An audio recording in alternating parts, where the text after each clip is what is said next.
예수님은 이스라엘 사회 가운데서 등장을 하시면서 이스라엘 백성들의 마음에 많은 물음표를 던지시게 됩니다. 그가 전하시는 하나님의 말씀 또 그리고 사역들을 통해 가지고 백성들 마음 가운데는 저분이 누구이신가 라고 하는 물음부터 진정으로 이스라엘 백성들이 하나님 앞에 거룩한 백성으로 서는 길은 어떤 것인가, 그리고 또 영원히 하나님 앞에 산다라고 하는 것은 또한 어떤 문제이며 진정한 하나님의 나라는 어떻게 도래하게 되는 것인가 라고 하는 것에 대한 거룩한 질문들이 이스라엘 백성들의 마음 가운데서 일어나게 됩니다. 그리고 오늘의 본문의 그 말씀에도 한 세 가지 정도의 거룩한 질문을 예수님께서 던지고 계십니다. 첫 번째로 예수님은 누구이신가? 그리고 두 번째로 성령은 어떤 분이신가? 그리고 세 번째로 진정한 가족은 무엇인가? 라고 하는 것에 대한 질문을 우리에게 던지고 계십니다. 그래서 이 세 가지 물음에 대해서 우리가 하나님의 말씀을 통해서 그 답을 듣고 마음에 정리하는 시간, 그래서 하나님의 은혜의 백성으로 세워지는 거룩한 시간 되기를 간절히 소망합니다. 우리가 첫 번째 예수님의 본문 가운데서 던지는 질문을 보기를 원합니다.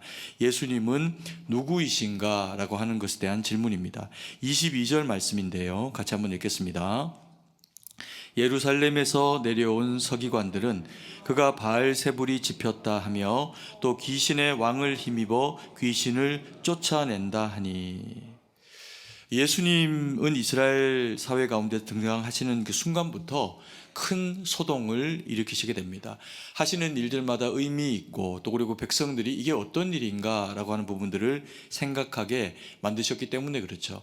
예수님이 아기 예수로 이 땅 가운데 오셨을 때에도 그곳에는 큰 소동이 납니다. 하늘이 열리고 천군 천사가 하늘에서 외쳐 예수님의 존재가 어떤 분인지를 일깨웁니다. 그래서 하늘에서는 지극히 높으신 분께 영광이고 땅에서는 그의 기뻐하심을 찬양하는 사람들 가운데 평화다라고 하는 놀라운 복음의 소리를 나타내게 됩니다. 그런데 이런 놀랍고도 아름다운 소식이 또 다른 대상들에게는 고통과 또 그리고 혼란의 시간들이 되어져 가지고 헤롯성에 예수님이 오셨다라고 하는 그와 같은 소리가 들리게 되자 베들레헴과 또 그리고 그 가운데 있는 아이들에게는 참으로 참담한 죽음에 이르는 그런 그 안타까운 소식들이 이루어지는 그런 그 시간이 되기도 합니다.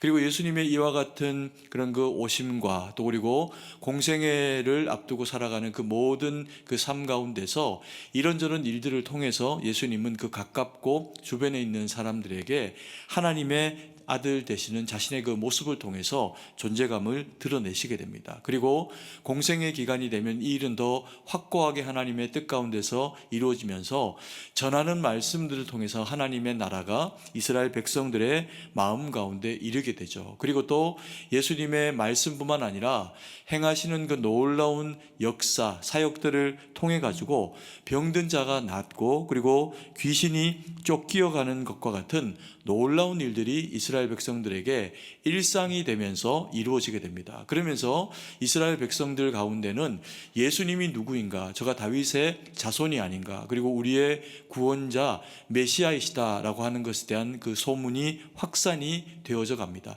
예수님께서 때로 그들에게 내가 누구인지 사람들에게 말하지 말아라 라고 말씀을 하시기도 하시지만, 예수님이 전하는 그 말씀과 그리고 나타내시는 그런 어떤 사역들의 그 강도가 워낙에 의미 있고 놀랍기 때문에 전파가 되지 않을 수가 없게 된 거죠. 그러면 당연히 백성들은 예수님이 누구인가, 우리가 기다리는 그 메시아 모세와도 같고 또 그리고 다윗의 자손된 그가 아닌가라고 하는 그런 이제 물음과 답이 이스라엘 백성들 가운데서는 울려 퍼질 수밖에 없었을 것입니다.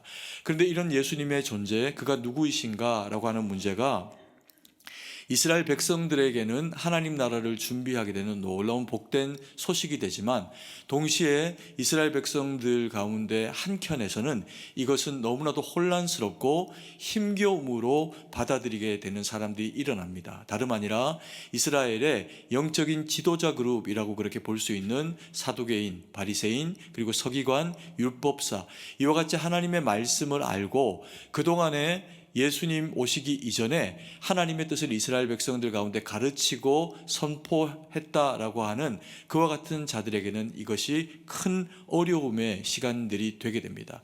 예수님의 가르침과 그리고 자신들이 전했던 율법에 대한 가르침들이 때로는 대치되어지기도 하고, 분명히 누가 봐도 예수님의 영향력과 말씀이 훨씬 더 힘있게 이스라엘 백성들 가운데서 울려 퍼지게 되니까 당연히 그 반작용으로 그동안 자신들이 누리고 있던 이스라엘 백성들의 그 지도자다움의 공신력에는 자꾸 훼손되어지는 일들이 발생을 하게 됩니다. 그리고 비교당하여지는 일들을 경험을 하게 되는 것을 경험을 하면서 예수님의 존재는 높아가고 자기들의 존재는 자꾸만 이스라엘 백성들 가운데서 폄하되어지고, 그리고 또 자기의에 빠진 자들로 평가되어지는 그와 같은 일들로 치우쳐 가게 됩니다.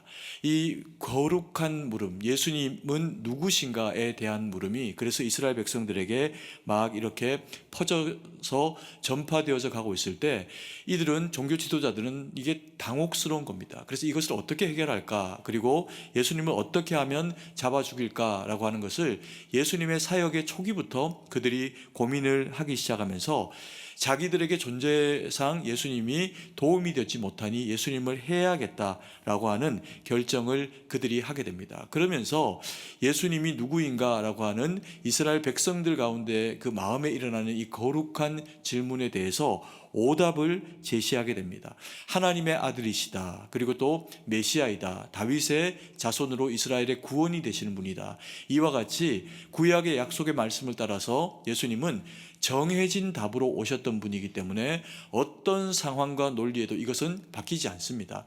이 바뀔 수 없는 진리의 예수님의 존재에 대해서 이들이 회방하면서 그것을 바꾸어 내려고 하니까 예수님이 전하는 말씀이나 또 예수님이 하고 계시는 병 고치는 그런 그 일들, 그리고 또 안식일에 자신들의 기준에서는 하지 말아야 될 일들을 행하시는 예수님의 그와 같은 모습을 보면서 예수님에 대해서 그는 바알세불을 힘입어서 이와 같은 일을 한다. 그리고 또 귀신의 왕을 쫓아가지고 따르기 때문에 이와 같은 일이 그에게 나타나는 것이다 라고 하는 폄하를 하게 됩니다.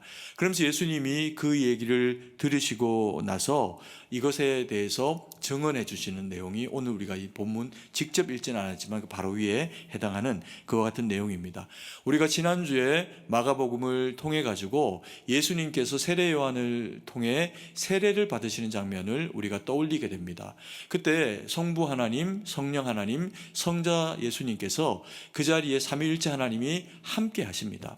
그리고 거기에서 마치 비둘기처럼 또 때로는 왕관처럼 예수님의 머리 위에 임재하여 내려앉으시는 성령 하나님의 거룩한 임재가 거기에 있게 됩니다. 그리고 예수님은 그것을 기뻐 그대로 수용하여 받으시면서 자기의 존재를 이스라엘 백성들 가운데 거룩으로 드러내십니다. 그리고 그 모든 과정 되어지는 일들을 확정하시면서 성부 하나님께서는 예수님이 누구이신지를 명확하게 이스라엘 백성들과 우리들에게 들려주신 바 있죠. 이것을 마태복음 말씀 말고 오늘은 마가복음의 말씀 말고 마태복음 17장 5절 말씀에서 예수님에 대해서 말씀하시는 성부 하나님의 음성을 우리가 함께 나누길 원합니다. 마태복음 17장 5절 말씀인데 같이 한번 읽습니다. 말할 때에 호련히 빛난 구름이 그들을 덮으며 구름 속에서 소리가 나서 이르되 이는 내 사랑하는 아들이요 내 기뻐하는 자니 너희는 그의 말을 들으라 하시는지라. 이는 내 사랑하는 아들이요 내 기뻐하는 자니 너희는 그의 말을 들으라 라고 성부 하나님께서 하늘을 여시고 친히 이스라엘 백성의 귀와 영혼에 울리는 하나님의 음성으로 이 말씀을 주시게 됩니다. 그래서 이스라엘 백성들은 정해진 답, 바뀔 수 없는 답, 어떤 상황 가운데 있고 예수님이 때로는 핍박을 당하고 십자가를 지시고 비루하고 그리고 또 마치 사람의 보기에는 어리석고 연약한 자처럼 보이는 어떤 상황에 이르러도 예수님의 존재는 성부 하나님, 성령 하나님이 주장하시고 그리고 거기에 보증하시니 바뀔 수 없는 진실로 예수님은 우리의 구주이시다. 이것을 성경이 우리에게 그와 같이 말씀을 하고 계시는 거죠. 그래서 예수님이 오시는 순간부터 이스라엘 백성들 가운데서 이루어졌던 예수님은 누구이신가 라고 하는 것에 대한 그 질문의 답을 우리는 너무나도 명확하게 알고 있습니다. 무엇입니까? 주님은 우리의 구주이시고 우리의 아버지이시고 우리의 생명의 능력이시라는 겁니다. 이것은 절대로 바뀌지를 않는 것이라는 거죠. 이것에 대해서 동의하시는 성도님들은 아멘으로 화답하시기 원합니다. 주님은 우리의 영원한 구주이십니다. 그리고 두 번째로 예수님은 질문을 던지시는데 성령은 누구이시며 성령을 모독하는 죄는 어떤 것인가에 대해서 우리에게 말씀을 하고 있습니다. 신앙생활을 오래 하신 분들은 이 성령 모독죄라고 하는 무서운 죄에 대해서 한 번쯤은 설교를 듣거나 그리고 성경을 통해서 의미 있게 바라보신 그런 그 경험이 있을 겁니다. 이 성령을 모독하는 죄는 굉장히 가혹하고 엄격한 죄입니다. 왜냐하면 이것은 용서받지 못하는 죄다라고 성경이 그렇게 말씀을 하고 있기 때문에 그렇습니다. 그래서 신앙생활하는 중에 이 성령을 모독하는 죄가 무엇인가에 대해서 명확한 어떤 그 의미들을 잘 알지 못하게 되면 성도님들은 막연하게 이것들을 이제 해석을 하면서 두려움 가운데, 생각하지 않아도 되는 두려움 가운데 젖어들게 되기도 하는 것이 이 성령 모독죄라고 하는 죄가 가지고 있는 그런 그 모습입니다. 그래서 오늘 이것이 가지는 의미가 무엇인지, 그리고 성령 하나님은 어떤 분인지 우리가 함께 바라보기를 원합니다. 이 성령 모독죄, 영원히 용서받지 못할 성령을 모독하는 죄가 어떤 죄인가를 알기 위해 가지고는 더 일반적인 죄, 모든 죄가 가지는 그 의미가, 용서받을 수 있는 죄가 가지는 의미가 그렇다면 무엇인지를 함께 돌아보는 것을 통해 가지고 용서받지 못하는 성령 모독죄에 대해서 그 의미를 더욱이 분명히 할 수가 있습니다. 28절 말씀입니다. 같이 한번 읽습니다. 내가 진실로 너희에게 이르노니 사람의 모든 죄와 모든 모독하는 일은 사하심을 얻되. 여기에 보면 예수님께서 용서받는 죄를 설명을 하시는데요. 그 죄를 크게 이제 두 가지로 그렇게 이야기를 합니다. 하나는 사실 이제 모든 죄라고 하는 그 범주 안에 다 들어가 있는 이야기이기도 하지만 모든 죄와 모든 모독하는 죄는 다 용서하심, 사하심을 받을 수 있다, 이렇게 말씀합니다. 이게 무슨 말이냐면요, 이스라엘 백성들에게는 마땅히 이스라엘 백성이라면 지키고 따라야 될 법이 있습니다. 율법이라고 하는 해야 하거나 하지 말아야 되는 이스라엘 백성다움에 대한 그런 그 준칙, 법이 있습니다. 이것은 누구도 예외 없이 이스라엘 백성이라면 따라야 합니다. 그런데 때로는 이스라엘 백성들이 율법이 하나님의 뜻인 줄 알고도 그것을 회방하거나 혹은 또 어리석게 범죄하게 되는 일들이 있을 수 있습니다. 그런데 이것도 어떻게 한다? 용서함을 받을 수 있다라는 겁니다. 그리고 또 이들에게는 죄가 또 하나가 있습니다. 뭐냐 하면 율법 안에 포함되어 있는 것이기도 하지만 정결함과 부정함이라고 하는 개념을 통해 가지고 이스라엘 백성이면 부정에 접촉하지 말라는 겁니다. 죽음에 대해서, 죽어 있는 어떤 것에 대해서, 부정한 것들에 대해서 손을 대거나 접촉하는 그런 그 일들을 통해서 거룩해야 될 이스라엘 백성들이 마치 악한 자로 전락되어지는 것과 같은 상황 가운데 노출되어지지 말라는 거죠. 우리가 살아가는 이 세상에는 어떻습니까? 너희가 그리스도인다움이라면 그리스도인다움을 지키고 살아가야 되는 모든 어떤 선과 도덕과 하나님의 말씀과 가치의 기준들이 있다. 그런데 그 모든 일들이 혹 우리가 실수와 혹은 의도하고 있는 우리의 그 연약함을 따라 가지고 죄에 해당하는 것으로 우리가 행하게 되더라도 이것은 용서받을 수 있다. 어떻게? 예수의 이름으로 주님 앞에 진정으로 회개하고 돌이키면 이전 것은 지나갔으니 보라, 무엇이 되었다? 새 것이 되었다. 그렇게 주님이 우리에게 씻음으로 함께 하신다는 겁니다. 그리고 또 이제 용서받을 죄의 또 하나의 항목을 이야기를 하면서 모든 모독하는 일 이렇게 표현합니다. 모독이 뭡니까? 사람을 업수히 여기는 거죠. 이스라엘 백성들에게 그래서 예수님께서 형제를 라가라고 하지 마라. 그러면 심판에 이르게 된다. 이렇게 이야기하십니다. 그래서 라가가 무엇입니까? 바보야, 멍충아, 혹은 또 다른 이제 욕으로 형제의 영혼을 상하게 하는 그와 같은 일들을 하게 되는 경우가 화가 나면 사람이라 있을 수가 있다는 거죠. 근데 이것이 또 다른 누군가의 마음을 상하게 해서 때로 이것이 죄가 되는 경우들이 있을 수 있습니다. 그런데 이와 같은 일들도 하나님 앞에 회개하면 돌이키면 주님이 사하여 주신다라고 그렇게 말씀을 합니다. 심지어는 오늘 이스라엘 백성들에게 예수님이 이와 같은 이야기, 모든 죄뿐만 아니라 모든 모독하는 일은 사심을 얻는다라고 하는 이 이야기를 왜 하고 계시냐 하면 이스라엘 백성들이 지금 이 현장에서 자신들에게 말씀을 선포하고 그리고 병을 고치고 그리고 귀신을 내어 쫓아주는 놀라운 일들을 감당하고 계심에도 불구하고 예수님을 뭐라고 하고 있다는 겁니까? 바알세불을 지폈다 혹은 귀신의 왕을 따라가지고 그를 섬기는 그 능력으로 이와 같은 악한 일들을 하고 있다라고 하면서 예수님을 모독하고 예수님에게 허물을 그렇게 뒤집어 씌워서 선한 일을 악한 일로 바꾸어내는 그런 이제 일들을 자행을 하고 있다는 겁니다. 이렇게 예수님에 대해서도 모독하는 일들을 하고 있는데 이스라엘 백성들의 이와 같은 악한 모습도 예수님이 어떻게 하시겠다? 내가 사해 주겠다. 너희가 용서를 구하면 내가 사해 주겠다. 그런 말씀을 하고 계십니다. 그리고 이 말씀을 하셨기 때문에 예수님은 이 말씀에 대해서 책임을 지십니다. 그래서 예수님은 끊임없이 사실은 예수님의 공생의 기간 동안에 예수님은 누구인가에 대해서 계속해서 지속적으로 폄하당하고 공격을 받게 됩니다.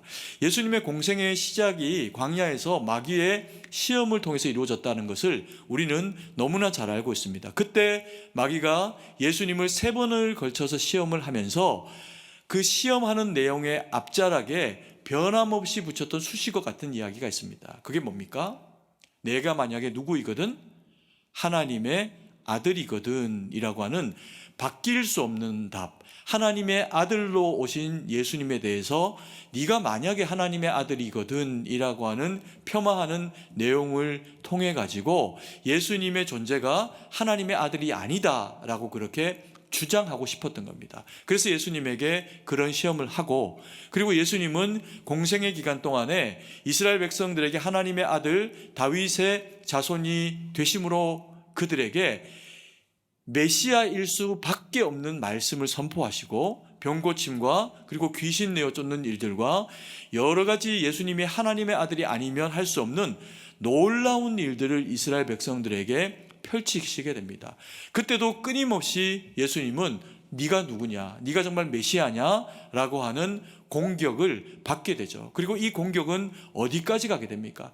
예수님이 십자가를 우리를 위해서 지시고 그리고 그래서 그 십자가에 달려 올리워지신 그 순간조차도 이스라엘 백성들은 예수님에 대해서 네가 만약 하나님의 아들이거든 거기서 내려오라 라고 하는 조롱의 이야기를 하게 됩니다.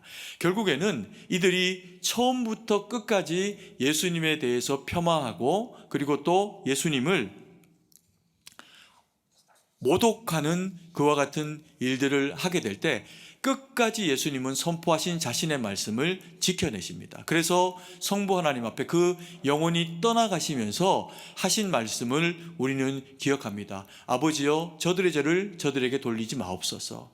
저들이 자신들이 하고 있는 일이 무엇인지를 알지 못해서 그와 같은 일을 자행하고 있습니다. 주님 저들을 아버지여 불쌍히 여겨달라고 우리를 위해서 중보하시고 그와 같이 기도하시는 그런 그 예수님의 모습을 보여줍니다.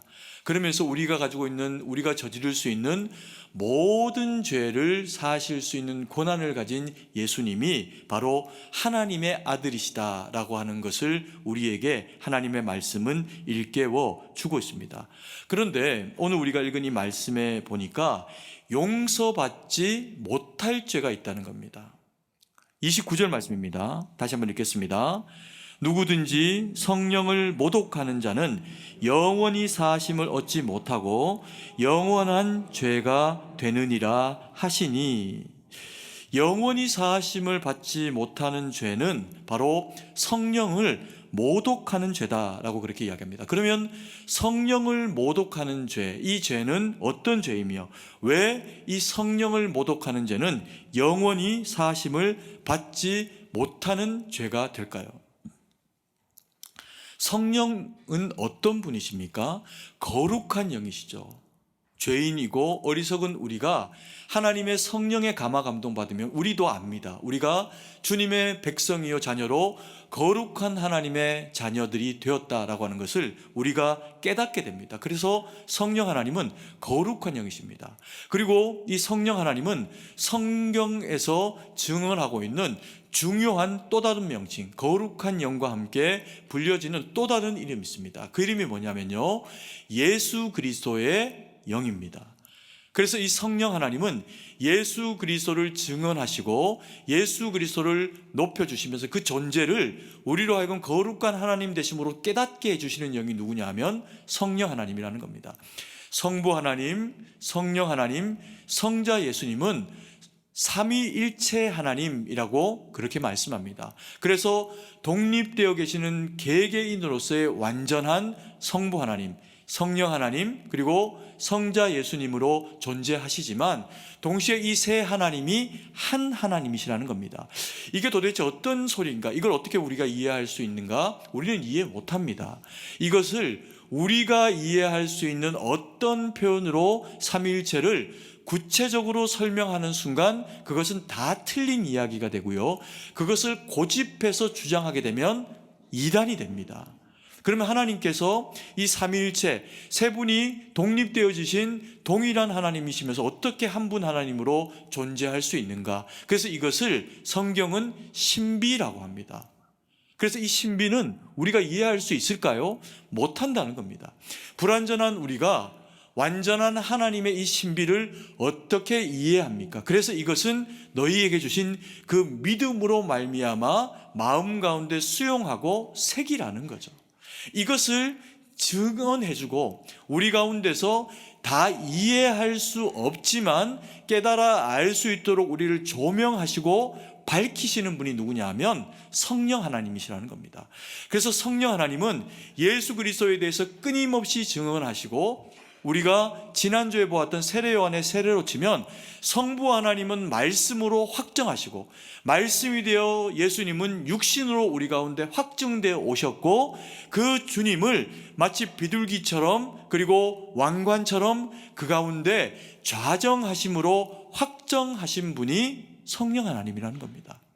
그래서 이 성령을 모독하는 죄는 결과적으로 예수님을 부정하고 예수님을 부인하는 죄가 성령을 모독하는 죄라는 겁니다. 근데요, 우리가 다행스럽기도 하고 그리고 또 주님이 이것에 대해서 우리에게 은혜로 설명하고 계신 내용이 뭐냐면 용서받는 죄가 있다는 거죠. 심지어 예수님을 부정하고 당신은 메시아가 아니다라고 이야기를 하고 예수님이 하신 일을 폄하하는 어떤 일들을 했다고 하더라도 그들이 하나님 앞에 뉘우치고 돌이키면 하나님이 모든 죄와 예수님을 모독한 죄까지도 다 용서하시겠다고 약속을 하신 겁니다. 28절 말씀 우리가 다시 한번 읽어볼까요? 내가 진실로 너희에게 이르노니 사람의 모든 죄와 모독하는 일은 사하심을 얻되, 어떤 죄고 어떤 것이어도 하나님 앞에 사함을 받는다는 겁니다. 예수님을 비방했어도, 예수님을 부인했어도, 그리고 내빼고 도망치고 예수님을 부정했어도 그들이 돌이키고 돌아와 내가 주의 거룩한 백성입니다 고백하면 주님이 그것을 용서하시고 받아주시겠다, 그와 같이 선포하고 계시는 믿음의 말씀입니다. 그런데 또 하나 우리에게 분명히 말씀하십니다. 그럼에도 불구하고 영원히 용서받지 못하는 죄가 있다. 너희 가운데 성령을 모독하는 죄는 영원히 절대적으로 끝까지 용서하지 못한다. 29절 말씀입니다. 다시 한번 읽습니다. 누구든지 성령을 모독하는 자는 영원히 사하심을 얻지 못하고 영원한 죄가 되느니라. 그러면 용서받지 못하는 영원한 죄, 성령을 모독한 죄, 이 죄는 어떤 것입니까?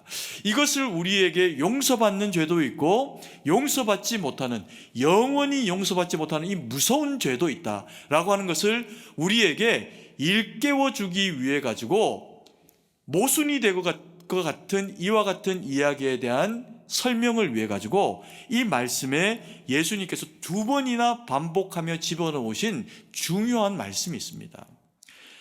누구든지 성령을 모독하는 자는 사하심을 받되, 어떤 사하심을 받되? 영원히 사하심을 얻지 못하고 어떤 죄? 영원한 죄가 되느니라 라고 말씀하시면서 2번에 걸쳐가지고 용서받지 못하는 자에게는 영원히라고 하는 말을 거기에 설명으로 집어넣고 계십니다.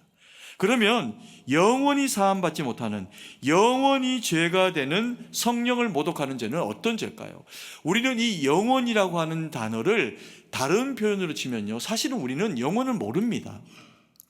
영원을 경험해 본 적이 있습니까? 영원히 살지 못하는 우리가 영원을 어떻게 경험합니까? 그래서 우리 영원을 모릅니다. 그런데 우리의 인식 지각 속에는 분명히 영원이라고 하는 개념이 있습니다. 이게 어떻게 가능할까요? 영원하신 하나님이 하나님의 형상을 따라 지은 바 되어진 우리에게 영원이라고 하는 개념을 집어넣어 주신 겁니다. 근데 이게 언제 깨졌습니까? 아담과 하와가 하나님 앞에 하나님처럼 되려고 하는 죄악을 범하는 순간에 이 영혼에 대한 약속이 깨지게 됩니다. 그리고 에덴을 쫓겨나서 우리는 호흡하며 이 땅에 한정된 기간을 살아가야 되는 영원을 살지 못하는 대상으로 전락되게 됩니다. 그때부터 우리는 영원을 경험하지 못하고요, 우리에게 있어서 우리가 경험할 수 있는 영원은 끝까지라고 하는 개념입니다. 이해가 되십니까? 우리는 영혼을 모릅니다. 영혼을 경험할 수 없습니다. 다만 내가 살아있는 동안에 내 앞에서 이 일들이 지속적으로 이루어지면 이것은 끝까지라고 하는 표현이 될 수 있습니다. 그러니까 끝까지 이 일이 내게 지켜지면 이것은 영원히 될 수 있는 일이죠. 이걸 다른 표현으로 하면요, 내가 예수님을 부인하고 예수님을 믿지 않고 예수님 앞에 어리석게 행하며 악을 행하는 일들이 있을 수 있습니다. 그때 성령 하나님이 우리를 깨닫게 하시면서 돌이켜라, 회개해라, 나를 신앙해라, 다시금 나를 구주로 영접하고 믿음으로 고백하며 살아내라. 그러면 우리가 울며 진심으로 하나님 앞에 회개하고 주여 나의 영혼을 받아주십시오라고 하면 우리의 호흡이 살아있어서 하나님 앞에 하게 되는 어떤 순간에 우리의 그간에 지었던 모든 죄악과 허물은 다 용서함을 받는다는 겁니다. 그런데 끝까지 고집부리고 끝까지 예수님을 시인하지 않고 끝까지 성령 하나님을 거절하면서 나는 예수와 상관이 없다, 나는 예수가 내 구원자라고 생각하지 않는다, 그래서 나는 예수 없이 살아간다, 그것을 마치 자기 주장으로 신앙처럼 마음에 새기면서 살아가서 그것이 인생의 끝까지 되어져 버리는 결국이 되어지면, 결과가 되어지면 영원히 용서받지 못하는 자리, 지옥 가운데로 나가게 된다는 겁니다. 그래서 예수님의 십자가의 좌우의 강도 중에 한 사람은 예수님을 끝까지 비방하고 끝까지 어리석게 말하다가 지옥 갑니다. 그리고 또 한 사람은 지혜롭게 그 순간에라도 나머지 한 죄인을 나무라면서 우리는 죄 때문에 이와 같이 이런 상황과 자리에 이르렀지만 예수님에게서는 죄를 찾아볼 수가 없다. 주여 당시의 나라에 이르실 때 나를 기억해 주옵소서. 그 지혜로운 한마디의 신앙의 고백이 영원히 죄악 가운데 지옥으로 직행해야 될 영혼을 네가 나와 함께 천국에 있을 것이다 약속으로 바꾸어내는 고백이 됩니다. 이게 복음이라는 겁니다. 그러면서 세 번째, 예수님이 우리에게 중요한 이야기를 하세요. 진정한 가족, 영원한 가족은 누구인가? 라고 하는 것에 대한 질문입니다.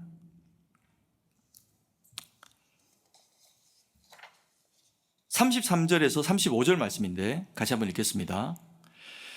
대답하시되 누가 내 어머니이며 동생들이냐 하시고 둘러앉은 자들을 보시며 이르시되 내 어머니와 내 동생들을 보라. 누구든지 하나님의 뜻대로 행하는 자가 내 형제요 자매요 어머니이니라. 예수님께서 이스라엘 백성들 가운데 하나님의 말씀을 선포하고 변개치 못할 주님의 나라를 준비하라라고 외칩니다. 백성들의 마음이 뜨거워지고요, 때로는 귀신들이 쫓기어가고 그리고 또 병자가 낫게 됩니다. 근데 이런 일들이 있어지면 좋은데 물음표가 생기는 겁니다. 왜냐하면 이런 일들을 예수님께서 이스라엘 백성들에게는 금기시하고 있는 안식일에 자꾸 하시는 거예요. 그리고 백성들의 입술에서 자꾸만 예수님이 그냥 선지자가 아니라, 모세와 같은 선지자가 아니라 예수님이 메시아다, 다윗의 자손으로 우리 가운데 오시는 하나님의 아들이다, 그와 같은 이야기들이 이스라엘 백성 가운데 자꾸만 퍼져나가는 겁니다. 그래서 이스라엘 종교 지도자들이 예수님이 누구인가에 대해서 의문을 가지고 자기들의 존재에 대해서 자꾸만 위협이 되니까 예수님에 대해서 폄하하면서 예수님을 잡아다 죽일 그런 그 계획들을 세우게 됩니다. 그러면서 그 첫 번째 작업으로 예수님의 가족들에 대해서 증언을 하게 하는 거죠. 예수가 어떤 사람이냐, 어릴 때 어땠냐, 그리고 지금 이런 일을 하고 있는데 이게 도대체 무슨 근거로 어떻게 이와 같은 일을 하고 있는 것이냐, 왜 안식일에 이와 같은 병고침을 하는 것이냐. 이것이 이스라엘 백성들 가운데서 예수님의 가족들에게까지 들려지게 되는 일이 되어지니까 그 당시에는 예수님의 가족들이 마리아를 제외하고는 예수님이 존재상 특별히 하나님의 아들이시다라고 하는 것을 잘 모릅니다. 그래서 이것이 자기들에게 불이익이 되어질까, 혹 예수님께서 그래서 망령되이 하나님의 이름을 일컫는 어떤 일들을 하고 있는 일이 된다면 만류하고 가족 구성원이 보호하기 위해 가지고 찾아오게 됩니다. 그래서 예수님의 제자들과 예수님이 함께 있을 때 집 밖에서 기다리고 계셨던 거예요. 그 얘기가 예수님에게 들려옵니다. 그랬더니 예수님이 하신 말씀입니다. 누가 나의 어머니이며 누가 나의 형제요 누가 나의 자매들이냐. 이 가운데 하나님의 말씀을 듣고 이 자리에서 함께 하나님 나라의 공동체를 꿈꾸는 여러분들이 너희가 나의 어머니요 내 형제요 자매다라고 예수님이 그렇게 말씀을 하고 계시는 겁니다. 그런데 이와 같은 이 말씀은 단순히 누가 내 가족이냐라고 하는 또 영원한 가족에 대한 이야기 이상의 의미로 복음의 본질에 대해서 이야기하는 내용입니다. 여러분, 우리는 이 세상을 살아가는 동안에요, 선물과도 같은 우리의 인생의 가장 중요한 만남, 관계를 허락받았습니다. 그게 바로 가족입니다. 그래서 가족은 이 세상 살아가는 동안에 때로는 서로 간에 마음이 좀 상하고 말이나 여러 가지 어떤 상황에서 상처가 되는 일들이 서로 간에 있을 수 있어도 또 계기가 되면 서로 간에 어떤 그런 그 귀함을 발견하는 그런 그 시간이 되면 언제 그랬냐는 듯이 서로에게 소중한 사람이 될 수 있고 되어야 하는 대상이 바로 가족입니다. 그래서 나의 부모님, 또 나의 아내, 남편, 그리고 자녀들이 누구와 비교할 수 없는 내게는 선물과도 같은, 때로는 나 자신보다도 중요한 대상들이 가족이라고 하는 대상들인 거죠. 그런데 이 가족이라고 하는 이 땅에 살아가면서 가지게 되는 이렇게 귀하고 이렇게 복된 관계는 놀랍게도요, 이 땅에서 살아가는 기간 동안만 유효합니다. 천국에서는 유효하지 않습니다. 어떤 맥락에서 그럴까요? 그러면 천국 가면 가족이 안 되는 거예요? 그러진 않겠죠.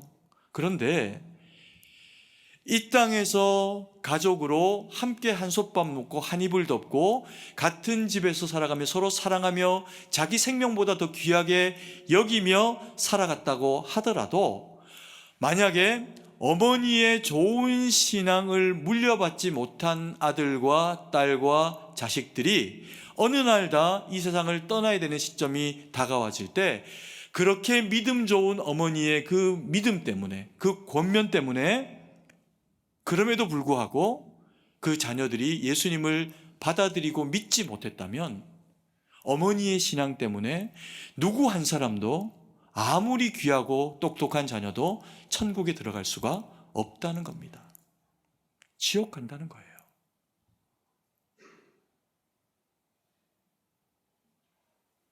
이 세상 살아가는 동안에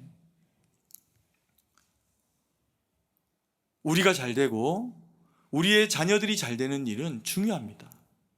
그래서 그들을 위해서 기도하고, 또 그들이 좋은 학교 가고 좋은 배우자 만나고 좋은 직장 가지고 하나님 앞에서 부유하고 풍요롭게 살아가지 못할까 봐 우리는 정말 많은 염려와 걱정들을 합니다. 그리고 최선을 다해서 그래서 우리의 가족, 자녀들이 잘 되기를 바라줍니다. 그래서 잘 살기도 하죠. 잘 되기도 합니다. 그런데 그럼에도 불구하고 그 잘 되어지는 과정 가운데서 더 잘 되어져야 되는 하나님 나라의 복음에 대해서 우리 자녀들이 일깨움 바 되어지지 못하면 그들의 영혼은 천국 가지 못합니다. 아무리 귀해도 부모님의 신앙 때문에, 때로는 자녀의 헌신된 신앙 때문에 믿지 않는 부모가, 예수님을 알지 못하는 부모가 천국 갈 수는 없다는 이야기입니다. 그럼 결국에는 천국에 내가 아무리 사랑하는 자녀이고 가족이어도 예수님 믿지 못하면 천국에 들어갈 수가 없으니 천국이라고 하는 하나님의 나라에서는 내 가족이 못 된다는 이야기입니다. 이게 얼마나 아프고 상함에 대한 이야기입니까? 그래서 예수님이 이 말씀을 우리 가운데 들려주시면서 복음이 가지는 그 명확한 의미가 무엇인가? 너희가 진정으로 하나님 나라의 거룩한 백성이라고 하면 너희가 무엇을 통해서 하나님의 거룩한 백성이 되어지고, 그리고 장차 나의 나라 가운데 어떻게 들어와질 수 있을 것인가에 대해서 이스라엘 백성들에게 거룩한 질문을 던져주고 계시는 겁니다. 그래서 고백하라는 거죠. 나는 예수님의 거룩한 자녀입니다. 이것을 고백하는 자가 되라는 겁니다.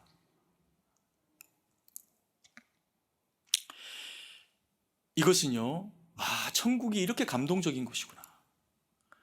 우리는 천국 가면 내 죄를 다 회개받고, 그리고 또 천국에서는 영원히 하나님과 함께 이렇게 아름다움을 누리는구나. 이런 단순한 감동적인 이야기가 아닙니다. 이게 왜 복음에 대한 이야기일까요? 복음은 그래서 주어지는 하나님의 나라와 그렇지 못하기 때문에 주어질 수 없는 지옥이라고 하는 하나님의 나라가 아닌 심판의 처소가 있다는 것을 알고 깨닫게 하는 이야기가 복음입니다.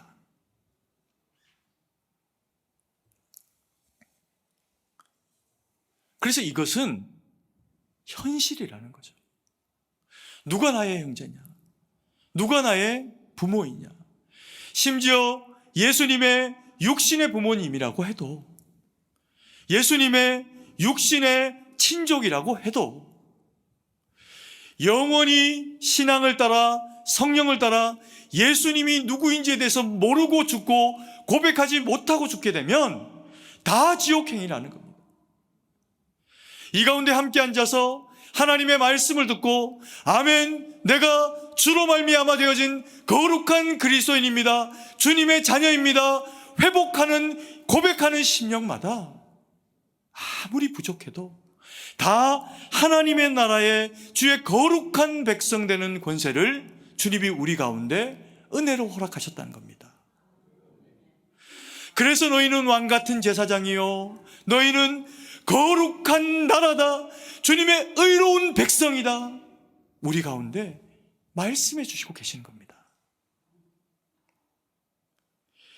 여러분, 우리가 이 땅 가운데 살아가면서 중요한 게 뭡니까?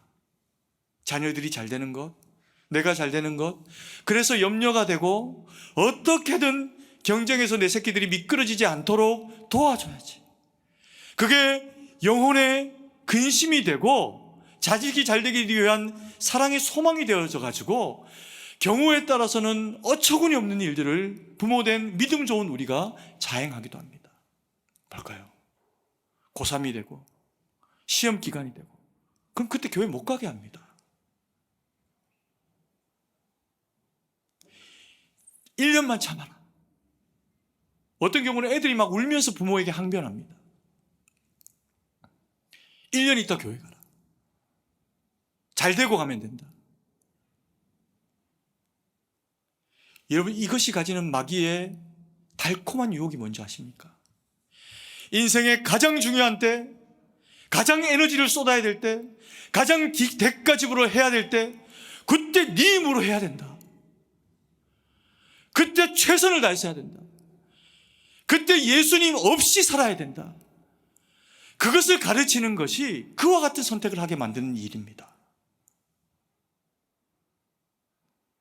여러분, 성경은 우리의 인생의 어떤 시절이어도 가장 중요한 때, 가장 하나님의 도우심이 필요한 그 위기의 순간에 주님 앞에 나와라. 주님이 너와 함께 하신다. 임마누엘의 주님이 너와 함께 하신다고 약속하셨으니 너의 병든 육체, 상한 영혼, 네가 처하고 있는 그 모든 상황과 순간과 그때마다 내가 너와 함께 할게 말씀하셨으니 주님이 함께 하시겠다고 약속하시는 것이 오늘 이 말씀입니다. 여러분, 주님이 이스라엘 백성들을 광야 가운데 모아놓고 광야를 살아가는 그들에게 말씀하십니다. 기도를 가르치시면서 염려하지 마라. 공중의 새를 봐라. 들판의 꽃들을 봐라. 누가 입혔냐? 누가 먹였냐? 내가 한 것 아니냐? 아무것도 염려하지 마라. 내일의 염려는 내일에게 맡겨버려라. 너희는 먼저 그의 나라와 그의 의를 위해 죽어가고 있는 너의 사랑하는 아내와 남편과 형제와 이웃과 그들의 영혼 가운데 무너져 있는 하나님의 나라에 대해서 먼저 의로 구하라. 그러면 네가 염려하고 있는 그 모든 것들에 대해서 내가 책임질게.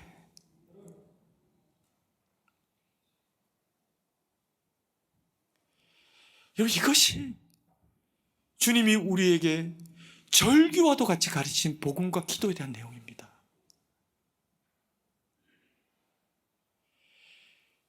여러분, 그리스도인의 사명은 살아가는 겁니다. 무엇으로? 그리스도인답게 복음을 가지고. 올 한해 우리는요, 다시 또 새가족 초청주일, 이름 바뀌지만 이런 것들 할 겁니다. 이건 행사가 아닙니다. 살고 죽음이 결정되는 일입니다. 여러분 주변에, 여러분 가족 가운데 여러분이 사랑하는 지체들의 이름을 떠올리십시오. 놔두면 지옥 갑니다. 100% 지옥 갑니다.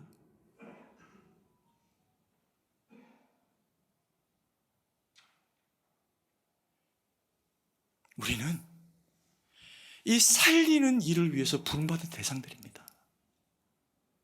잘 먹고 잘 살고 그래서 부름받은 대상이 아니라 예수 그리스도의 복음을 심장에 지니고 어둠으로 살아가고 있는 백성들에게 주님의 심장을 옮겨놓기 위해서 주님이 부르시고 세우시고 군사 삼으신 주의 백성들입니다. 아멘이십니까? 우리 승동교회는 예수님만 믿음의 구주로 고백하는 믿음의 백성들의 모임이기를 소망합니다. 우리 승동교회는 끝까지 성령 하나님 의지하고 주님 오실 때까지 주님만 신앙하는 믿음의 공동체이기를 원합니다. 우리 승동교회는 그래서 사랑하는 이에게 먼저 그의 나라와 그의 의가 되어지는 복음을 증거하고 사람을 살리고 어머니 교회로 주님이 세우신 그 복음에 합한 목적대로 쓰임받아서 주님 앞에 잘했다 칭찬받는 우리 모두가 되어지는 그런 교회, 살아있는 능력의 복음의 교회가 되기를 간절히 소망합니다.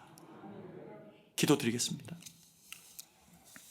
사랑의 아버지 하나님, 은혜와 사랑을 감사드립니다.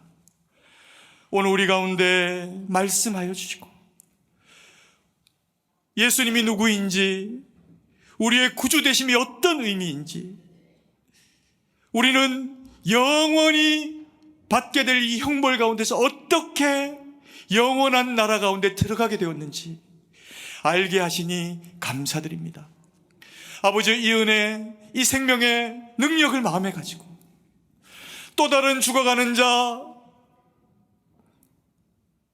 여전히 하나님의 사랑 가운데 있으면서 그걸 모르고 살아가는 내 남편, 내 아내, 내 자녀, 내 부모님과 이웃과 형제 지체들 가운데 아버지여 그 사랑 증거할 수 있는 그 능력을 우리 가운데 허락하여 주시옵소서. 그래서 우리와 늘 함께하겠다 약속하신 그 주님과 동행하며 주님 영광 돌리는 우리 모두가 될 수 있도록 하나님 은혜로 역사하여 주시옵소서. 주님께 모든 것을 의지하고 믿고 감사드리며 살아계신 주 예수님 이름으로 기도드립니다. 아멘.